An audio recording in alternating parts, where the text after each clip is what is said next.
gumawa niyan. There are a lot of innovative legacy firms. I call them legacy firm kasi tumagal sila more than 10 years, 20 years, 30 years, 100 years. And they faced a lot of challenges. Ang dami po niyan. Pwede kong i-explain sa inyo lahat ng storya ng mga kumpanyang yan, pero abutin tayo ng bukas. Pili na lang kayo, pili kayo ng dalawa. Pwede natin pag-usapan yung mga very unique stories. Anong gusto nyo? Dito, sa harap. Anong pag-usapan natin? Apple started in computers. Nagsimula sa computer, you know, the biggest breakthrough was during the 90s. Nung nagkaroon ng crisis noong 90s, Steve Jobs decided to release Macintosh and MacBook. Yun yung nag-survive sa kanila for the next decade. And you know what happened after the Mac? Ang ngayon, ang naging innovation nila, next ng Macintosh is yung iPod. Nalala niyo yung iPod? Yung maliit na nag-disrupt ng multimedia and entertainment industry, music industry. Nasa maliit na gadget, nakakarinig ka ng everything. Pero ngayon, bulk of their sales is coming from iPhone. Sino dito mga naka-iPhone? Sino dyan naka-iPhone? Bulk of their sales are coming from iPhone. Pinagsama-sama na lahat. Internet, music, photos, lahat. Ang matindi, mas maganda ang phone ng BlackBerry noon kaysa sa Apple. But you know what disrupted the market? Apple was the first to create an ecosystem, a distribution system. Ang tawag Apple Store. Kaya naging obsolete ang BlackBerry. But during the technology of communication, mas high-end ang BlackBerry. Yun nga lang, wala silang ecosystem. Wala silang distribution of application. App Store disrupted that. Ano pa dito? Ito, medyo kakaiba. Sino dito nanonood ng Netflix? Taas ang kamay, Netflix. Alam niyo ba sa nagsimula ang Netflix? Netflix started as a DVD rental. Alam niyo yung DVD rental? Imagine mo, pupunta ka sa online website nila, mamimili ka ng movie, magbabayad ka ng subscription, tapos may kakatok sa bahay mo, iaabot yung DVD sa'yo. And then they innovated. Nung bumilis ang internet, ano ginawa nila? Pumasok sila sa streaming. Ngayon, subscribe ka, nood ka na on the spot. Pwede. Ano pa yung makakaiba? Hyundai is one of the biggest automotive companies, but you know where they started? They started as a construction company. Imagine the jump. Samsung, ito malupit. Kilala niyo si Samsung? Pinag-usapan natin si Apple, pag-usapan natin si Samsung. Samsung started as a trading company. Nag-aangkat sila ng goods from Korea to China. Anong klaseng goods dito? Dried fish, noodles, groceries. Imagine. And from those kind of business industry, they jump. Right now, they are very known into the electronics industry. They are in the shipbuilding industry. They are in finance. They are in different industry. Amazing or amazing? Nintendo, nagsimula sa playing card, handmade cards. Huwag na tayo lumayo, SM and Jollibee. Jollibee started as an ice cream parlor. Nagkaroon ng burger, nagkaroon ng chicken joy, nagkaroon ng tuna pie, nagkaroon ng french fries. Innovation. Hello? Ladies and gentlemen, we innovate every day. We innovate on a personal level. Hindi pwedeng ikaw pa rin yung ikaw nung single ka at ikaw ngayon yung ikaw nung may asawa at anak ka na. You innovate yourself. Hindi pwedeng ikaw yung ikaw last year sa ikaw ngayong 2024. You need to innovate yourself. Come on, raise your right hand. Tap the person on your right, say, innovate yourself. Huwag kang matakot sa innovation. You need to learn to embrace innovation. Now let me show you, mga kaibigan, a proven concept on how to business innovate and expand. Paano ba nangyayari ang innovation na yan sa lahat ng mga negosyo, sa mga kumpanya? And gawin natin, i-tweak natin ang konti into your AIM Global version. Okay ba kayo? Okay ba kayo? Pag-usapan natin yung AIM Global version of innovation ng business nyo. Not on a macro scale ng company, pero ng business mo, ng grupo mo. How did they started? Where did you started doing AIM Global? You started when you saw the opportunity. Correct or correct? You started when you saw the opportunity. Nung nakita mo yung opportunity ng AIM Global, nabuang ka, hindi ka makatulog, nakita mo yung bilog-bilog sa ceiling mo habang natutulog ka. And right after that, you decided to do it. You decided to attend trainings, pag-aralan. Ganun kasimple. Pag-aralan, alamin kung ano mga gagawing activities, attend ng events tulad nito. After that, mag-invite, mag-present. Pinakita ni Sir Adrian kanina. Tama o tama? What else? Nung ginawa mo yan, naghanap ka ng mga tamang tao na pwede mong makasama, gawin yung business. When you have the right people, you created a system, and then nag-produce, may production. May production, meron, wala? Meron. After ng production, nagkabenta? Yes. May sales? Yes. Nung nagkabenta, tanong, may income o may income? May income. May komisyon o may komisyon? Now, in any company, ganun po siya. Either during the challenging time or during the income time, mag-i-innovate or mag-i-expand ang kumpanya. When Jollibee earned in the ice cream parlor, they decided to reinvest their money and diversify their money into burger. When Henry C. earned in Shoe Mart and retail, he decided to diversify in the banking industry. Binili niya yung Banco de Oro, dati ACME Savings Bank. So pag kumikita, nag-expand. Pag may income, magdadagdag ng ano? Everybody, pag may income, mag-expand, magdadagdag ng opportunity. And that's what we did 15 years ago. Nung kumita, lumaki ang grupo, nagkaroon production, nakabenta, lumaki ang income. What we did because of the technological changes, we need to add opportunities. Dinagdagan natin ng OVI. Dinagdagan natin ng Bibo. Ha? Sino dito yung mga naka-Bibo na? Taas ang kamay. O, ayan. Si Bibo nakasilip. Meron atang pa-update si Bibo. Ha? Sino yung mga nag-transfer na sa Bibo nung New Year? Taas ang kamay. Sino yung mga bumili using Bibo? Kung hindi pa, sayang yung opportunity kung hindi mo ginagamit. Now, let me give you an update. This January 2024, kahapon lang po, kausap namin yung IT ni Sir Adrian, we have already saw the DTC, the Data Tracking Center for our Bibo endorsers. Ngayon, makakapag-encash na kayo sa Bibo sa mga DTC nyo sa ECOVI. Ngayon, makikita nyo yung transactional commission sa DTC nyo. Pero this January, we will come out with our 2,999 Bibo endorser upgrade. Pwedeng mag-upgrade as Bibo endorser yung mga outside of our community. Etong matindi, pag bumili sila ng 2,999 as Bibo endorser, they are already part of the AIM Global Group of Company. May account, may DTC silang sarili. Are you following? Anong meron? May income sila, pwede silang mag-share ng kanilang user ID as a referral code. Etong matindi, pwede ba silang magbenta ng ECOVI products? Pwede. Hello? So, bawat benta ng endorser, may kita sila sa lahat ng products ng EC and OVI. Paano yung points? Yung points umaakyat dun sa full-blown distributor natin na part ng AIM Global EC OVI community. Ang endorser, pwede bang magpa-join ng package? Pwede! Yung endorser na wala pang pera pang simula, nag-join ng 2,999, may account, nagpa-join ng Max Victus. Magkano yung Max Victus? 69,990. Umattend kasi ng training, natuto, inaral, nakapag-present, nakapag-close ng Max Victus. Magkano direct referral? 14,000. Yung 14,000 direct referral, diretso dun sa endorser. 50% may encash niya, 50% pasok sa ipon and savings siya, pambili ng full-blown package para maging full-blown distributor ng Alliance Emotion Global, AIM and OVI. So para mas madali nyo maintindihan, kung sa real estate may mga licensed broker at may mga agents, sa AIM Global, may mga AIM Global distributors at may mga endorsers. The more endorsers you have, the more bigger your army, the more bigger your team, your group, mas maraming production. Pwede, pwede. And lahat ng endorser ang tinatrabaho maging full-blown distributor katulad mo. Pwede, pwede. Mga kaibigan, those are some of the updates, innovation that we're doing now. Think about this. Pag may innovation, may bagong opportunity, may bagong trainings, activities ba? Dapat nadadagdagan yung trainings, nadadagdagan yung activities, nadadagdagan yung tao, yung production. Pag nadagdagan yung trainings, production, activities, tataas ang benta lalo. Pag tumaas ang benta, tataas ang income and commission. Pero ito ang challenge, mga kaibigan. The question is, pag nadagdagan ng opportunity, umattend ba talaga ng training? Umattend ba talaga ng training or hindi?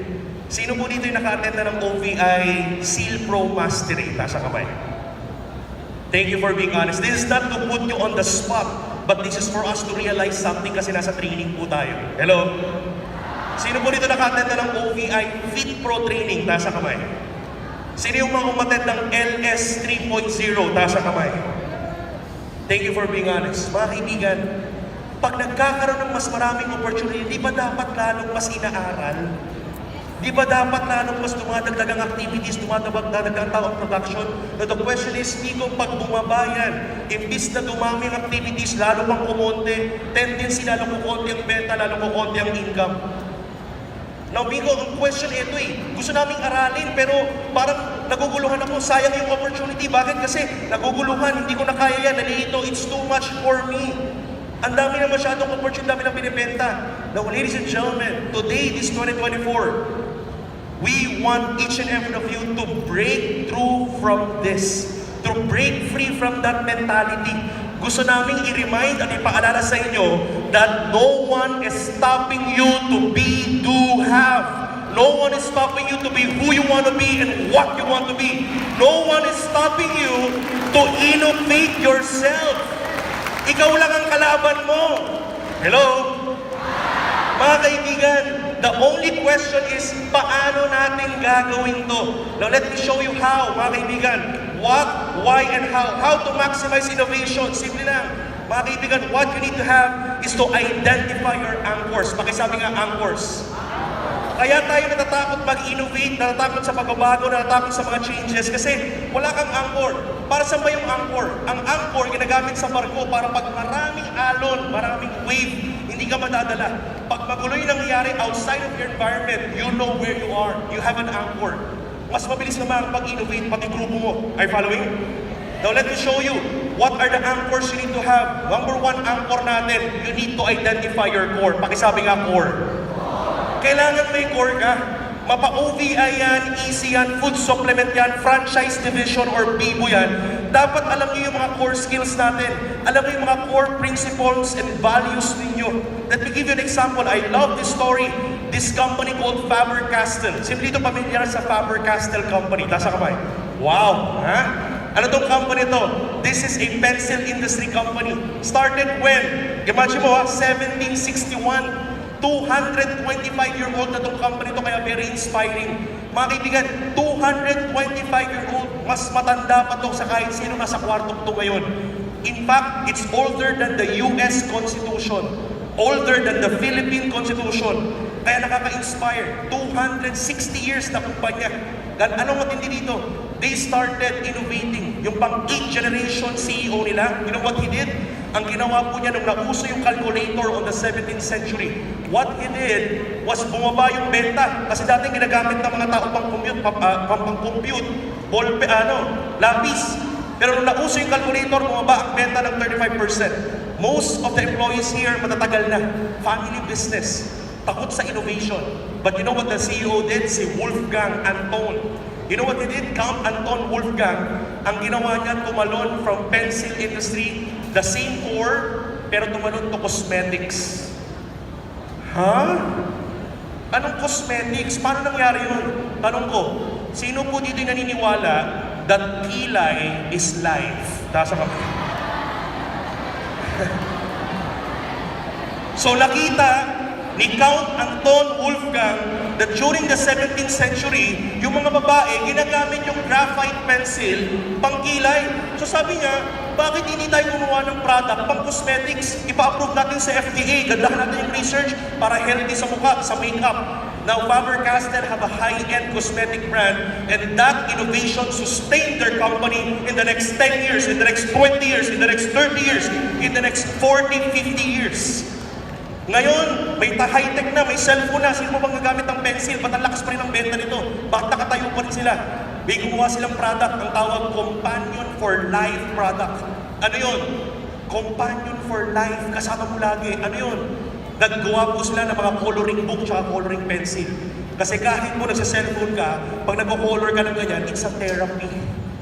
As we speak right now, coloring books and coloring pencils of Faber-Castell is selling millions and millions as we speak. Innovation. Pero hindi sila umalis dun sa core.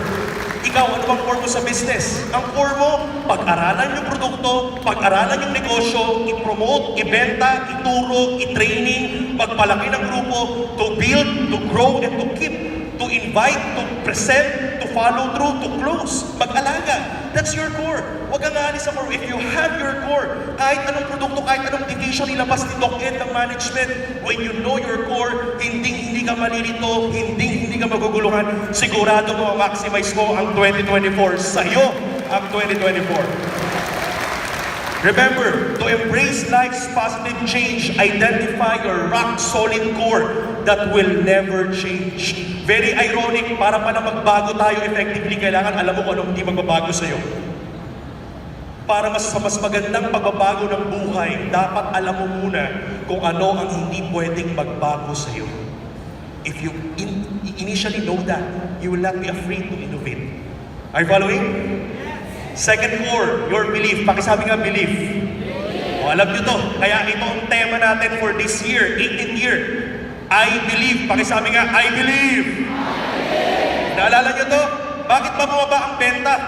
Bakit ba bumaba ang income? Bumaba ba ang benta dahil dumami ang binibenta? Bumaba ba ang benta dahil dumami ang opportunity? Dahil dumami ang produkto? Dahil dumami ang division? Kaya bumaba ang benta?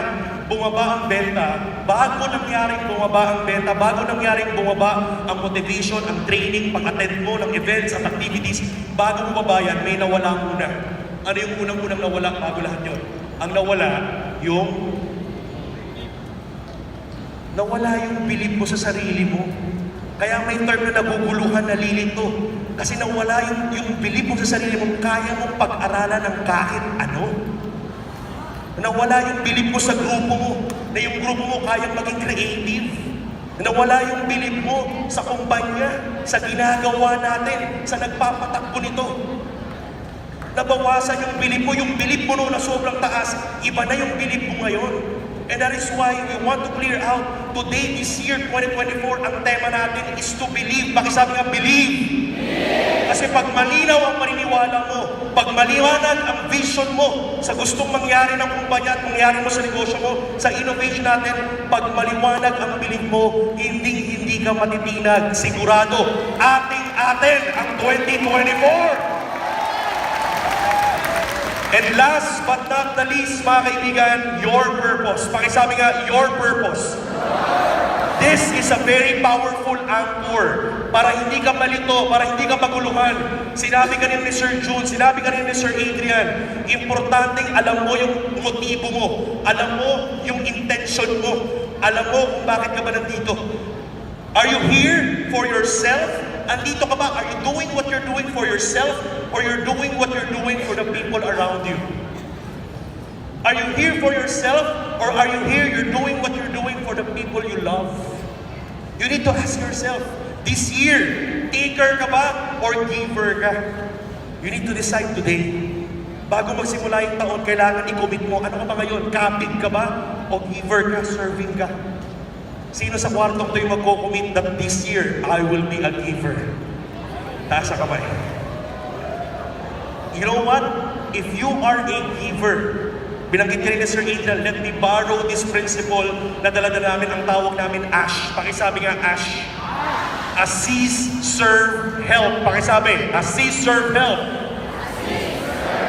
The word ASH, double meaning. It always reminds us. Ano yung nire-remind sa akin pag narinig ko yung ASH? From ashes to ashes. Narinig nyo na ba yun? When I hear about from ashes to ashes, it reminds me to be humble. It reminds me na yung galing mo, hindi sa'yo yan. Babalik ka sa abo.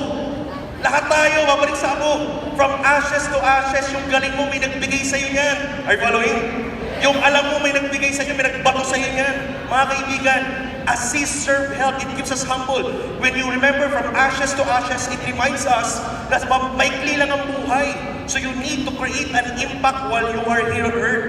You need to leave a lasting legacy. And the best way to do that is to share your energy by assisting, serving, and helping. At pag diyan ka nag-focus, alam mo nangyari? Pag nakafocus ka sa pag-serve, pag-help, pag-assist, alam mo nangyari? Nawawala yung takot. Alam nyo, let me close with this story, mga kaibigan. Alam nyo, yung wife ko po nandito ngayon, palakpakan naman po natin. I remember the time na nagsisimula po kami, nagkakilala kami ng wife ko, mga kaibigan. Nagkakilala po kami when I was trying to recruit her sa AIM Global 11 years ago.